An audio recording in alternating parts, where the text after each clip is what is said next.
ఒక సభానాయకుడు ప్రతిపక్ష నాయకుడి దగ్గరకు వెళ్ళి నమస్కారం చేయడం ఈ మధ్య కాలంలో ముఖ్యంగా తెలుగు రాష్ట్రాల్లో అస్సలు చూడలేదు.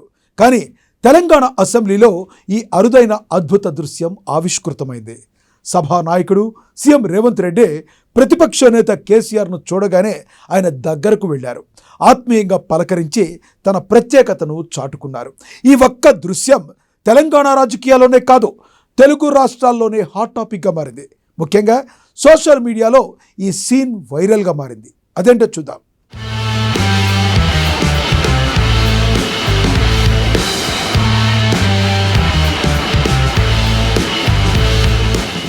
తెలుగు రాష్ట్రాల్లో ఇప్పుడు ఎక్కడ చూసినా ఒకటే చర్చ.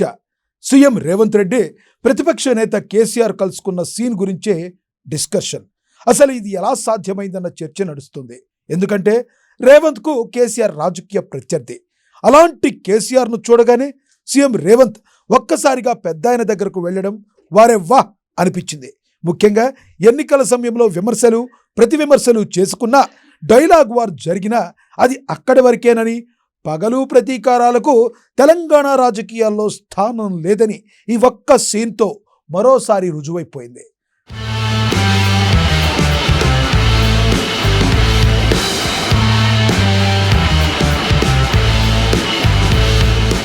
తెలంగాణ అసెంబ్లీలో ఓ అరుదైన ఘట్టం ఆవిష్కృతమైంది. సీఎం రేవంత్ రెడ్డి అసెంబ్లీలోకి ఎంటర్ కాగానే కేసీఆర్ను చూశారు. వెంటనే ఆయన పెద్ద ఆయన దగ్గరకు వెళ్ళిపోయారు. ముందుగా నమస్కారం చేశారు. ఆ తర్వాత ఆరోగ్యం గురించి వాకబు చేశారు. కరచాలనం అందించి తన సహృదయాన్ని చాటుకున్నారు. ఓ సభానాయకుడు ప్రతిపక్ష నాయకుడి దగ్గరకు వెళ్ళి ఇలా నమస్కరించి బాగోగులు అడగడం నిజంగా అభినందనీయం. అందుకే ఇది అనన్య సామాన్యం, నభూతో న భవిష్యత్ అని చెప్పవచ్చు.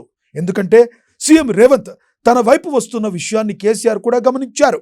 వెంటనే గౌరవప్రదంగా లేచి నుంచున్నారు. కరచాలనాన్ని అందించారు.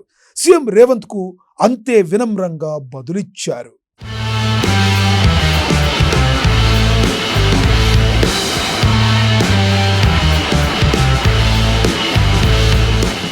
సభానాయకుడి హోదాలో సీఎం రేవంత్ చూపిన చొరవపై ఇప్పుడు ఇరు రాష్ట్రాల్లోనూ పెద్ద చర్చ జరుగుతుంది.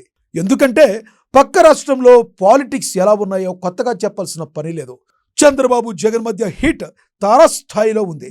కనీసం పలకరింపులు కూడా లేనంతగా డైలాగ్ వార్ నడుస్తుంది. అంతెందుకు, రెండు వైపుల నుండి సోషల్ మీడియాలో ఢీ అంటే ఢీ అంటూ డైలాగులు పేల్చుకుంటున్నారు. ఒక్కోసారి ఆ డైలాగులు శృతిమించుతున్నాయి కూడా. ఆ విషయంలో తెలంగాణ పాలిటిక్స్ చాలా బెటర్. ఇక్కడ కూడా బీఆర్ఎస్ అధికార కాంగ్రెస్ మధ్య డైలాగ్ వార్ నడుస్తున్నా ఏపీ లాంటి పరిస్థితి లేదని తెలంగాణ అసెంబ్లీ సమావేశాల తొలి రోజునే తేలిపోయింది. ముఖ్యంగా సీఎం రేవంత్పై ఇప్పుడు ప్రశంసల వర్షం కురుస్తుంది. పాలమూరు బిడ్డగా ఆయన పలకరింపు అద్భుతమంటూ అందరూ మెచ్చుకుంటున్నారు.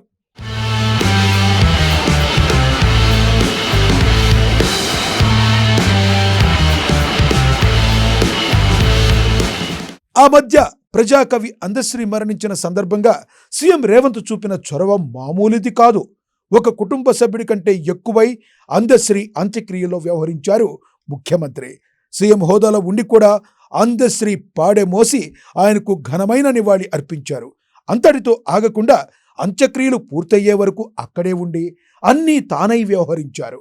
ఈ సందర్భంగా హంగు ఆర్భాటాన్ని పక్కన పెట్టి సీఎం రేవంత్ చూపిన సింప్లిసిటీ అందరినీ ఆకట్టుకుంది.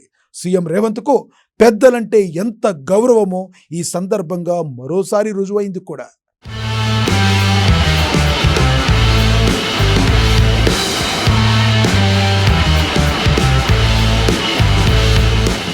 సీఎం రేవంత్కు పెద్దల పట్ల ప్రేమ, గౌరవం, ఆత్మీయత ఎక్కువ. ముఖ్యంగా కాంగ్రెస్ మీటింగ్స్లో ఇది ఎక్కువగా కనిపిస్తూ ఉంటుంది. సీనియర్ నాయకులు జానారెడ్డి, విహెచ్, కోదండరెడ్డి లాంటి వాళ్ల విషయంలో రేవంత్ ఎక్కువగా చొరవ చూపిస్తారు. తాను ముఖ్యమంత్రిగా ఉన్నప్పటికీ వాళ్ల ముందు వినయ విధేయ రాముడిలా ఉంటారు.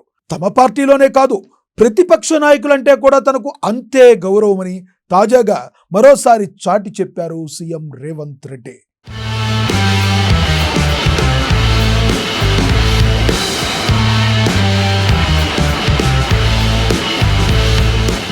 సీఎం రేవంత్పై ఇప్పుడు ప్రశంసల వర్షం కురుస్తుంది.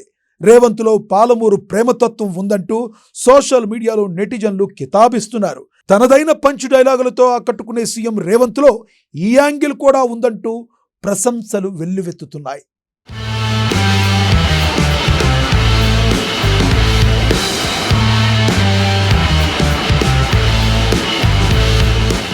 మరోవైపు కేసీఆర్కు రేవంత్ ఇచ్చిన గౌరవంపై కాంగ్రెస్లోనే కాదు బీఆర్ఎస్లోనూ హర్షాతిరేకాలు వ్యక్తమవుతున్నాయి. కేసీఆర్కు రేవంత్ ఇచ్చిన గౌరవం సూపర్ అని మెచ్చుకుంటున్నారు. ఏదేమైనా సీఎం రేవంత్ సూపర్ అదుర్స్ అంటూ గులాబీ శ్రేణులు కూడా హర్షం వ్యక్తం చేస్తున్నారట. ఇది కదా నేటి తరం రాజకీయ నాయకులకు ఉండాల్సిందన్న మాట చాలా బలంగా వినబడుతుంది. నేటి తరం పొలిటీషియన్లు సీఎం రేవంత్ను చూసి నేర్చుకోవాలంటున్నారు నెటిజన్లు. రాజకీయం అంటే ప్రతిపక్షాలపై నోరు పారేసుకోవడం మాత్రమే కాదు, తగిన గౌరవం కూడా ఇవ్వాలని రేవంత్ చాటి చెప్పారని, అది అద్భుతమని ప్రశంసలు వెల్లువెత్తుతున్నాయి.